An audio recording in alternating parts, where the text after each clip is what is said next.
All right, so your next and one of the last steps here in the process is settlement, step 12. So we're all done. We got our clear to close. It's Thursday. We close tomorrow at 10 o'clock at the title company's office in Marlton. Everybody's ready to go. So here are some things that you should do. Biggest thing, make sure that you have an email from the title company and the lender that they are good to close. What you should be asking for are the documents in from the lender. The title company will know what you mean. So as a title company, do you have the docs? That's really important because what happens is the lender, corporate or whatever, they email all of the closing documents over to the title company, and the title closer is going to print this big stack of papers out that your buyer is going to pen sign at the settlement table. So you want to make sure those documents are over there because especially right now with everybody being so busy, lenders being up to their ears, it slips through the cracks more than I'd like to admit, where you show up to settlement and the docs aren't there and everybody's sitting twiddling their thumbs waiting for the closing documents to arrive from the lender. So don't get yourself in that situation. Make sure the lender knows those docs better be there prior to you getting to the settlement table, prior to you walking into that. They should have that printed in a file ready to go for you. Another question you can ask the lender is, has the wire been sent? The lender is responsible for sending the funds for the mortgage, wiring that money to the title company, so that when you are done your closing, everybody comes with their checks, the seller can walk away with their check, and you can walk away with your commission check.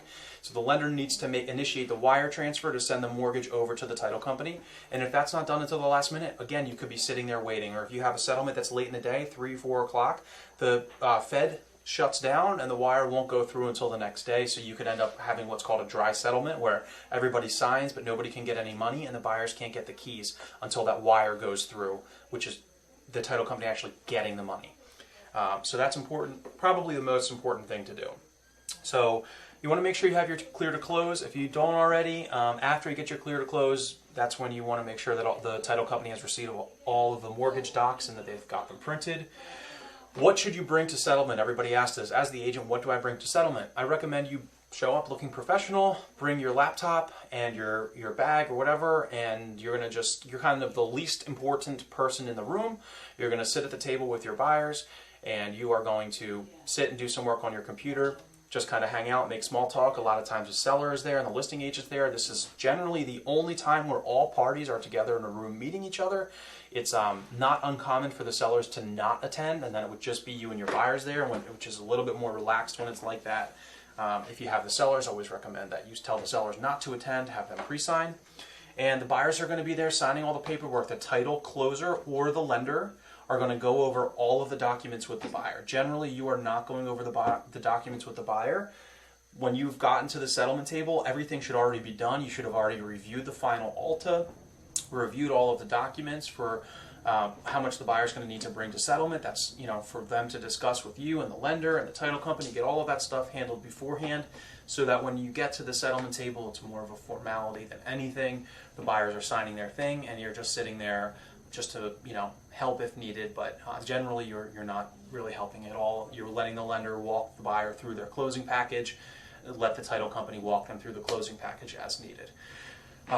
Once settlement is done, at that point you can give the keys to the home to the buyer. So I recommend that it's common courtesy as the buyer's agent when you do your final walkthrough to grab the lockbox and grab the sign, if it's a smaller sign, for the listing agent. Bring those things to settlement, and you can return the lockbox and the sign to the listing agent at the settlement, and then take the keys out of the lockbox.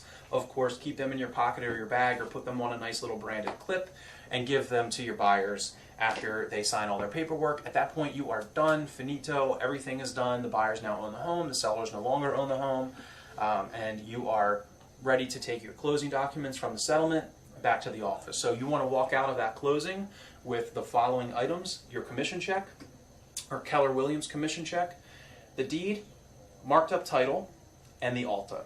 And you can ask the closer, because he or she is going to hand you the packet with all of his info. Hey, and I always ask, hey, I just want to make sure the check is in here, the deed, the marked up title, and the ALTA. And they'll usually be like, yep, or oh, I didn't put marked up title in there. You need that for your file? Yes, you can make a copy of it and send it over to you. So the last thing is the closing docs and compliance. So I'll show you that in command after this video for step 13.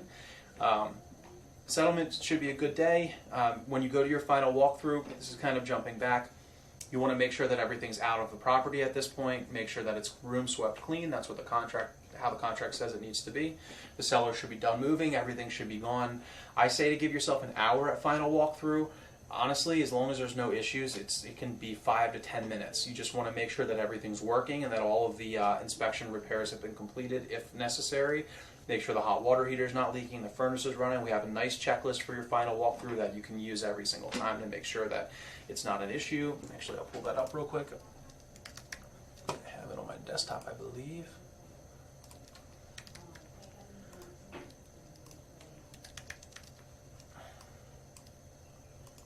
There it is.